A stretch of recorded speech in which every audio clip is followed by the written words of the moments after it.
TAP, the Autism Program of Illinois, this is Mark Schmidt with an Autism Awareness Update. Many who don't have experience with an autism spectrum disorder wonder, what is autism? How does it affect a person who has the disorder? The Autism Program of Illinois has put together a video which covers the important facts about autism, its diagnosis, and potential treatments. Let's take a look.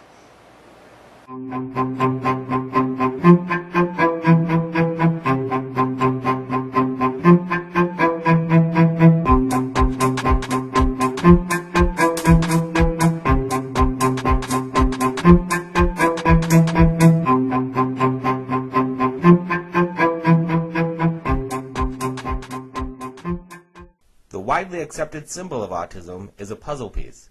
In many ways, autism is a mystery. We do not yet know what causes autism or how to cure it. But through the hard work of parents, educators, and researchers, some of the pieces have been put together. Here are some of the facts we do know about autism. It is a fairly common disorder.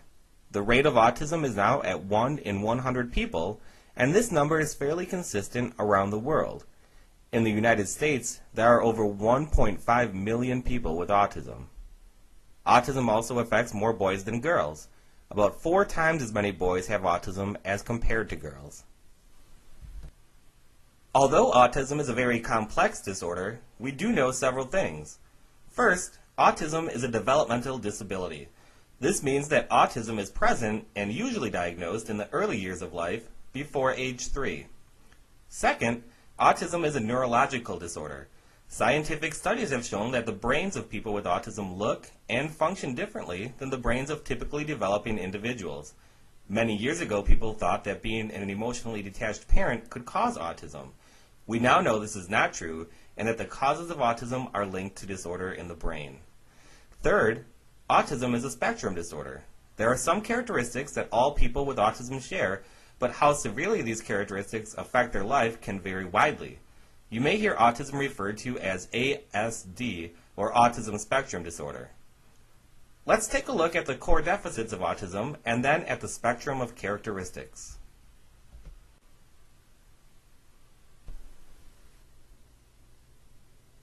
Diagnosing autism is done through careful observation of behavior.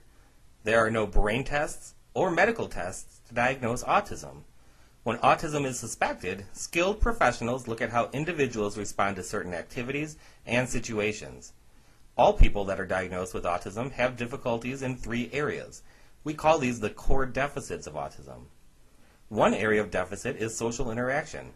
People with autism have difficulty understanding social rules, engaging in social situations, and making and keeping friends.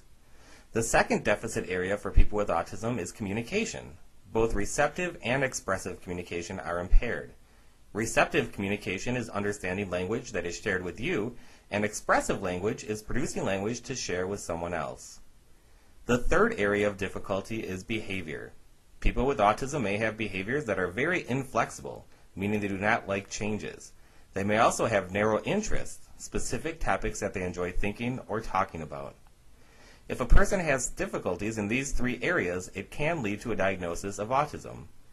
If you have concerns about a child's development, a visit to the Centers for Disease Control website below has information about early detection of autism.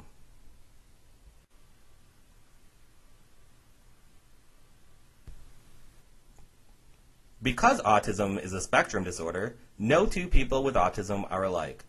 Let's look at some of the characteristics of people with autism within the context of a spectrum. People with autism can have wide variations in their cognitive levels, or IQ. Some people with autism have severe cognitive delays, which means that their ability to learn new and higher level concepts is limited. Other people with autism may have IQs in the normal or above average range. There are brilliant scientists and artists who also have autism. It is often difficult to accurately assess the cognitive levels of people with autism because their nonverbal performance is usually higher than their verbal skills. The communication of people with autism can fall anywhere from nonverbal, meaning no expressive spoken language, to highly verbal. Even those with strong verbal skills have difficulty with social language and abstract concepts. People with autism may also have large vocabularies, but difficulty with comprehension and meaning.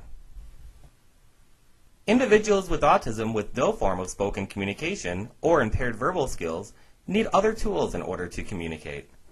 They may use objects, pictures, or written words to help them. Here, a 3-year-old nonverbal child with autism is using objects to communicate. He is exchanging a Lego to tell his mother he wants more in order to finish putting the Lego board together. His father is behind him as a communication coach to help him complete the communication.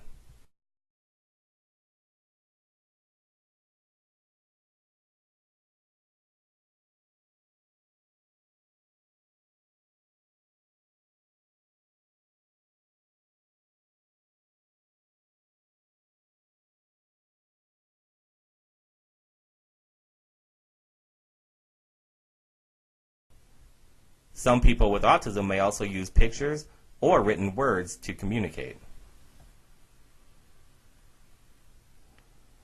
People with autism that are very verbal may have a lot of language, but may not always know the right things to say.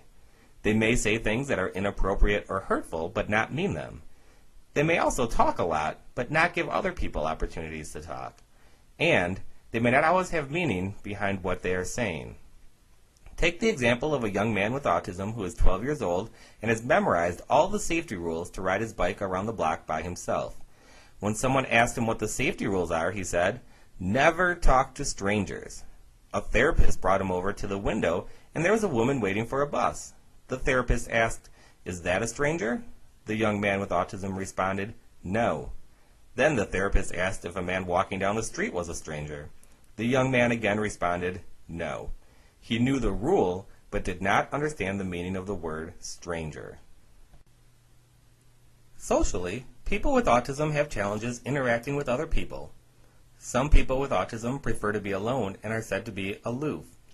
Other people with autism prefer to be around other people, but are noted to be active but odd. The ways in which they interact are different and sometimes inappropriate. These individuals need assistance in understanding and developing better social skills. Following the rules and playing games like tag and board games may be difficult for people with autism.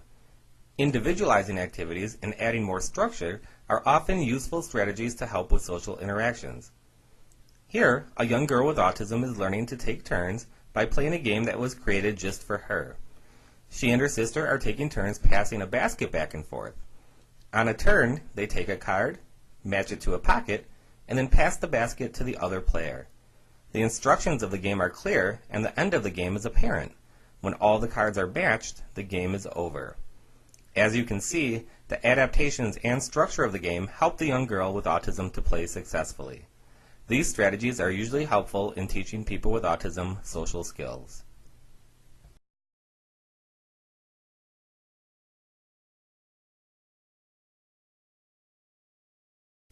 Another area to consider is the motor skills of people with autism. There are 2 types of motor skills, gross motor and fine motor. Gross motor includes things like walking, running, jumping, etc. Some people with autism may be somewhat clumsy or awkward in these activities, while others are extremely agile and can be great at sports. Examples of fine motor activities are writing, tying shoes, using a fork, etc. Some people with autism are uncoordinated and have a great deal of trouble with these types of activities, while others are very coordinated. It is also important to take into account the sensory experiences of people with autism. Some individuals on the spectrum may experience the 5 senses, hearing, smell, touch, taste, and sight, differently than people who are typically developing. Some people with autism are hyposensitive, which means that they do not get enough sensory input. An example of this is a person with autism who is running on the playground, falls and hits her head, and then gets up and keeps running without showing any signs of pain. At the other end of the sensory spectrum are individuals who are hypersensitive, meaning they get too much sensory input. An example of a young boy with autism who was hypersensitive had severe tantrums, yelling and screaming when the refrigerator motor turned on in his house. A sound that seems very quiet to most people seemed very loud and painful to him. Loud, busy places like gymnasiums and cafeterias may be especially difficult for people with autism.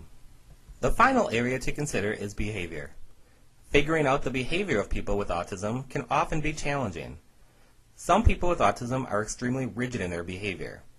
This means they like to do the same activities in the same way time after time. This young boy with autism likes to line up toys. This is the only way he knows how to play with them, and will only play with them in this way. Some people with autism do not like changes. For this individual, a change needed to be made to his school schedule because there was an assembly and he could not go to gym class. The teachers used a red marker to indicate the change. Changes in schedules can be very disruptive for people with autism, and it is important to have a consistent and reliable routine to help people with autism cope with these changes. When we look at all of these areas together, it is clear that autism defies generalization. There is wide variability in regards to people with autism and their skill levels and abilities. Despite all the challenges that autism presents, individuals on the spectrum have enormous potential to learn new things, make friends, and be productive members of society. We have seen that people with autism are unique individuals. One way that we can be respectful is by using person-first language. People with autism are just that, individuals with specific challenges.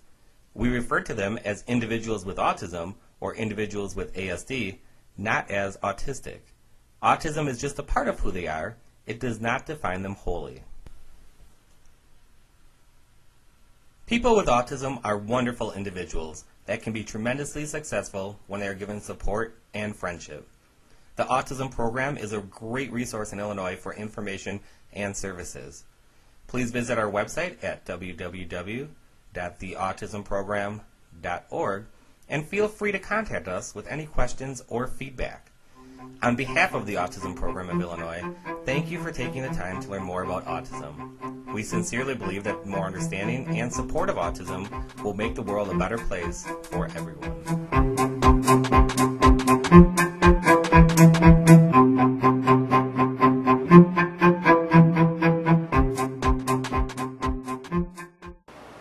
For the Autism Program of Illinois, this has been an Autism Awareness Update.